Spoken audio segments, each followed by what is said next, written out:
धर्मपत्नी के बार बार कहने पर सुदामा ना चाहते हुए अपने बचपन के मित्र कृष्ण से मिलने चला।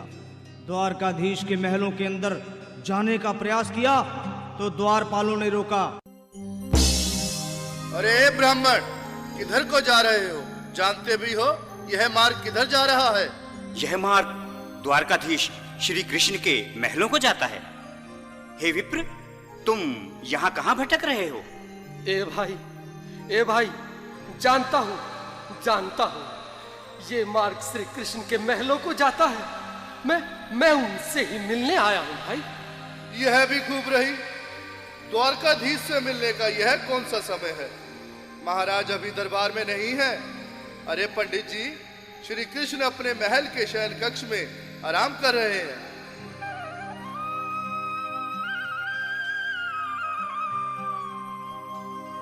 देखो देखो ये गरीबी का हाल, कृष्ण के दर पे विश्वास लेके आया हूँ। मेरे बचपन का यार है मेरा श्याम, हमारे महल के करीब आ गया है। तुम्हारे महल में करीब आ गया है। अरे द्वारपालो, कन्हैया से कह दो कि दर पे सुदामा गरीब आ गया है। कि दर पे सुदामा गरीब आ गया है। भाई द्वारपाल, मुझ पर दया करो भाई। बस तुम जाकर कन्हैया को ये बता दो कि उनका बाल सखा सुदामा मिलने आया है। मेरे इस फटे हाल पर मत जाओ भाई। तुम बस जाकर मेरा संदेश उस कृष्ण को दे दो। भाई। क्या हंसी ठट्टा करने को हम ही मिले हैं? तुम ठहरे दीन निर्धन फटेहाल ब्राह्मण, तुम्हारे अंग अंग से गरीबी बदहाली झलक रही है। और कहा महाराज श्री कृष्ण। क्षमा करना पंडित जी, हमें अपने प्राणों से हाथ नहीं धोने जो तुम्हारा यह संदेश द्वारकाधीश तक पहुंचाए।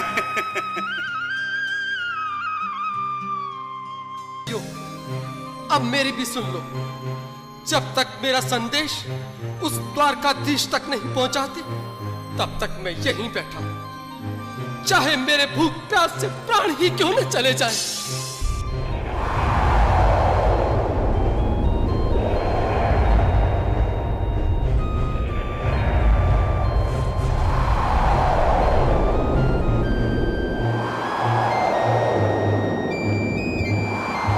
अरे साथी, यह ब्राह्मण तो बहुत हठी है। हाँ भैया, सुबह से शाम होने को है, पर ये यहाँ से जाने का नाम ही नहीं ले रहा। अरे देखो तो सही, इसकी देह कैसे कांप रही है। लगता है जैसे प्राण होठों पर अटके हैं। भगवान न करे अगर ब्राह्मण ने यही प्राण त्याग दिए तो। और अगर ये सच में द्वारकाधीश का मित्र हुआ तो क्या होगा भैया? सही कहते हो। अगर ब्राह्मण हत्या का पाप लग गया तो पीढ़ियां नरक भोगेंगी। अगर महाराज का मित्र हुआ तो मृत्यु दंड का भय है। अपनी आने वाली पीढ़ियों को नरक में डालने से तो ये संदेश पहुंचाना ही ज्यादा अच्छा है। क्यों ना महाराज का संदेश पहुंचा दें। ऐसे करो, तुम जाओ भैया। तुम जाओ भैया, तुम उम्र में बड़े ठहरे, मेरी बात को समझो, तुम ही जाओ। देखो भाई, मैं ठहरा बाल बच्चेदार परिवार वाला, मेरे बूढ़े माँ बाप हैं। तुम ठहरे कुंवारे अकेले। अच्छा, मैं ही जाता हूँ। बिल्कुल, थोड़ा थोड़ा रास्ता दे दे, बिल्कुल बीच में ही। मनोहर सिंह जी, आज फिर लीलाधारी के चेहरे पर मुस्कान है। लगता है जरूर कोई नई लीला रचने वाले हैं। द्वारकाधीश की जय हो। कहो द्वारपाल, इस समय कैसे आना हुआ? महाराज, क्षमा चाहता हूँ, पर कारण ही कुछ ऐसा है। द्वार पर एक ब्राह्मण स्वयं को रुक क्यों गए? आगे बोलो। द्वार पर एक गरीब ब्राह्मण स्वयं तो आपका मित्र बताता है, आपसे मिलना चाहता है। अपना नाम सुदामा बताता है। सुदामा? क्या कहा? सुदामा? मेरा बाल सखा सुदामा? मेरे बचपन का मित्र सुदामा? सुदामा, मेरा मित्र सुदामा। सुदामा। नाथ, नाथ, वस्त्र संभाले, चरण पादुका तो पहन ले। स्वामी, स्वामी, स्वामी, स्वामी, स्वामी, स्वामी। सुनते ही दौड़े चले आए मोहन, लगाया गले से। बिल्कुल मीठी मीठी ताली के साथ में सब मनोरम दृश्य के लिए, क्योंकि बाल सखा से मिलने साक्षात कृष्ण भगवान आए हैं।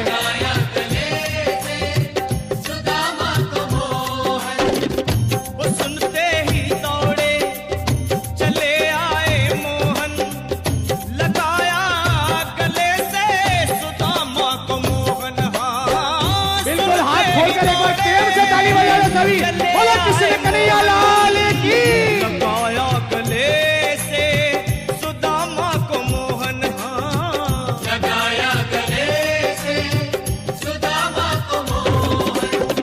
हुआ रुक्मणी को बहुत ही अचंभा, हुआ रुक्मणी को बहुत ही अचंभा।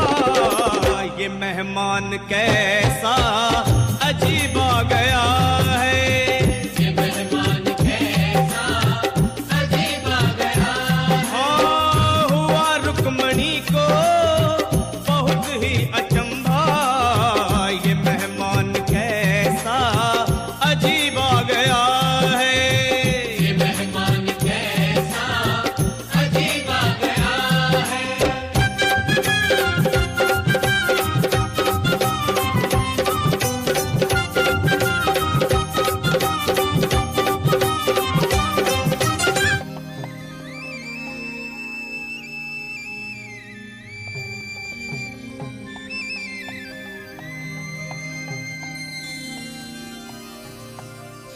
आओ सुदामा, आओ, चले आओ। इस महल को अपना ही समझो। मेरे बाल सखा, शर्माना कैसा? चले आओ। रुक्मणी, रुक्मणी, मेरे मित्र के स्वागत की तैयारी करो। घबराओ मत। सुदामा, सिंहासन पर बैठो। नहीं, नहीं, मैं आपके सिंहासन पर कभी नहीं महाराज। ये पाप मुझसे ना होगा। हे द्वारकाधीश, मैं निर्धन, बदनसीब, वक्का मारा तुझ ब्राह्मण आपके चरणों में बैठ सकूं तो मेरा सौभाग्य होगा। हे दीनानाथ, हे दीनानाथ, हे दीनानाथ। सुदामा, मुझे महाराज कहकर प्रताड़ित ना करो। मैं संसार के लिए द्वारकाधीश हूं, पर तुम्हारे लिए सिर्फ तुम्हारा बाल सखा हूं। मुझे बचपन की तरह कृष्ण, कन्हैया या मोहन कहकर पुकारो। महाराज,